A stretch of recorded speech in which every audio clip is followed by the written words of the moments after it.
I still haven't recovered. That is from the massive mess of minifigures.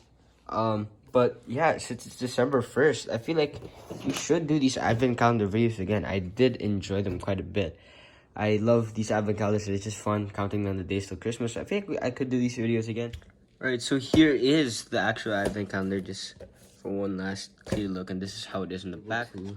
Open down the flap, which is what has all the doors and the days in it, which there's like a gash right here in the middle, so hopefully it didn't like open one of the days on accident. With that, you can bring it down, and yeah, it did actually break open like day 6 and number 22, but I'm not gonna look at it.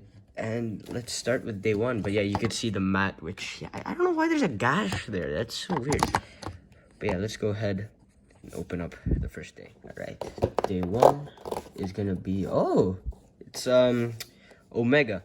Right, so here's the build for day 1, which is, well, of course, the Omega minifigure plus this little sled here, which is a pretty basic design, but it's still a cute build for what it is. And I like how it's just a fun little accessory to your minifigure, which, once again, this is a pretty hard to find character. I think she only came in one of their sets, so this is a nice figure.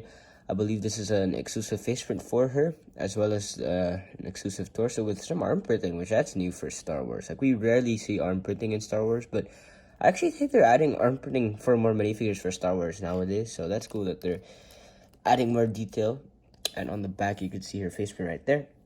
And she also uses the Harry Potter hairpiece in like a blonde color, so that's a cool addition as well. But yeah, that is it for day 1.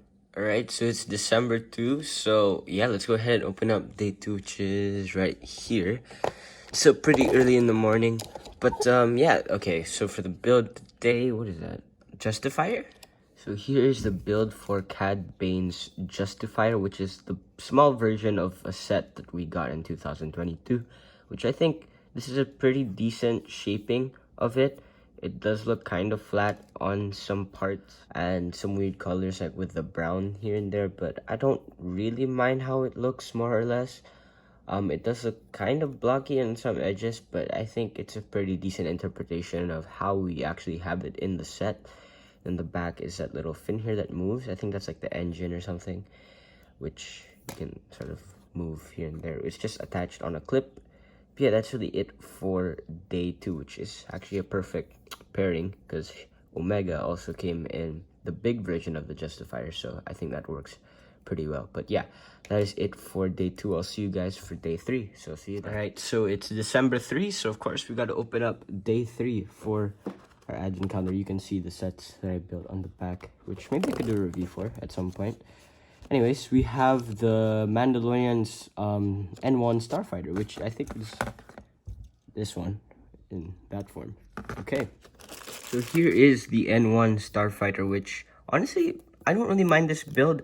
I'm not that big of a fan of micro builds in general, but I feel like this is a pretty decent recreation of the build. I feel like they got all the shaping right. It's not as blocky as the day before. So I think this is pretty good for what it is. I mean, I don't really care much for micro builds, but this is still a pretty decent looking design, and I feel like they got all the corners and everything right, and like even they have the cockpit and that little spot for Grogu. So I think this is pretty good for what it is, so I really don't mind this day.